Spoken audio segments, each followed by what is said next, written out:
In this world, good people are suffering more or bad people are suffering more? Good people are always suffering more. Yes? People who think they are good, they are simply a suffering. Isn't it so? Please look at this.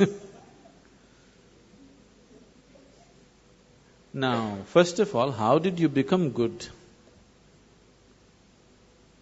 He's not okay, she's not okay, he's not okay, he's not okay, he's not okay, she's not okay. Compared to all these people, I am a good man. From where did you get the idea that you're good? Tell me. You have compared yourself with lots of people and you labeled everybody as bad. And now you feel good. Somebody who thinks he is very good, in his mind, nobody in the world is okay. The more good you think you are, nobody is okay for you. Is that so? Isn't it so? People who believe they are very good people, nobody wants to go anywhere near them because they're so good, no life can happen.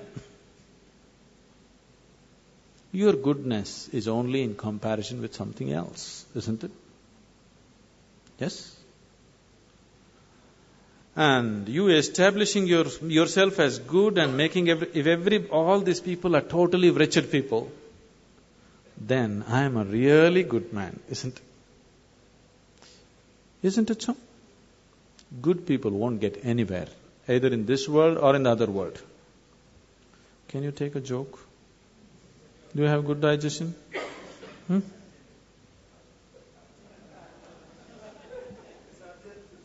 Huh?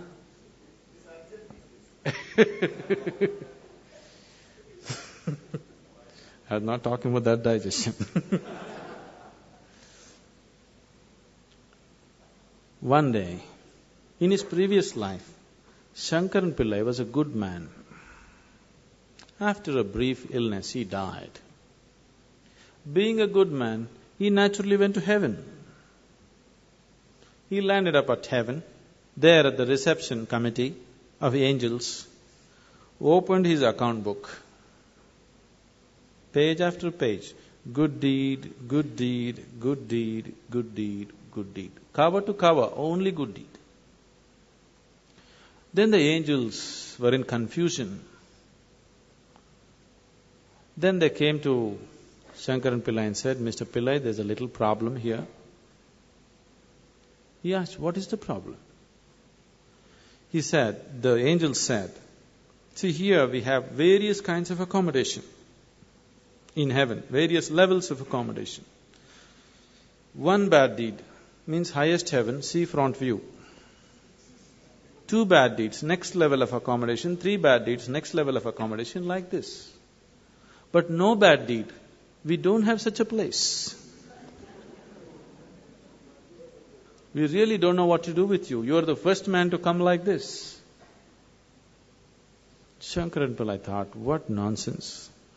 In the world, nobody wanted to come near me because I was such a good man. I lived with the hope of getting to heaven, and even here problem. Then the angels had a discussion and they arrived at a conclusion. They said, don't you worry, Mr. Pillai, we have found a solution. Your body is still intact there. We'll give you 3 hours of life.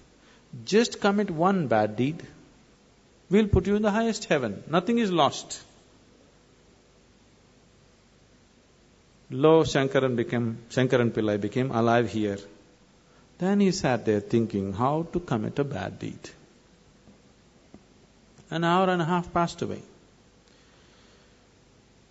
See, he's not like you, he has no practice.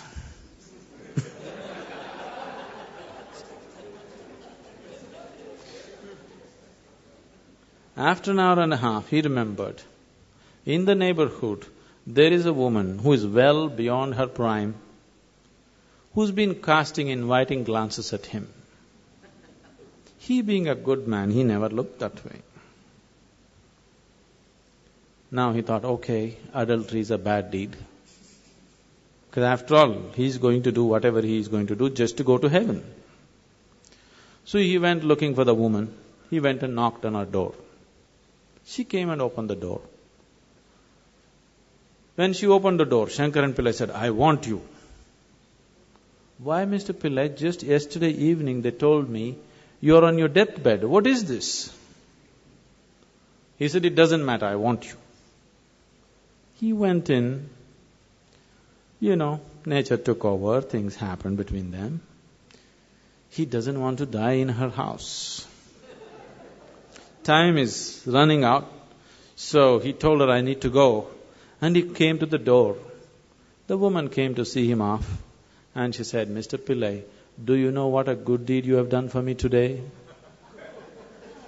"One more good deed." What to do? So good people will neither make it here nor there. It's not your goodness which liberates you.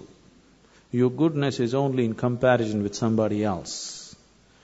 Your goodness being in comparison with somebody else, it's not about goodness, it's a kind of sickness.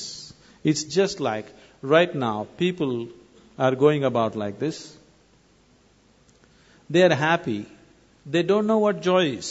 Their happiness is just that they have things that other people don't have. Isn't it? Now let's say you are all very hungry, but my stomach is full. And I feel so happy that nobody has food, but at least I have something to eat. Is this happiness or sickness? Humanity is suffering from the sickness which is passing off as happiness for most people. Isn't it so?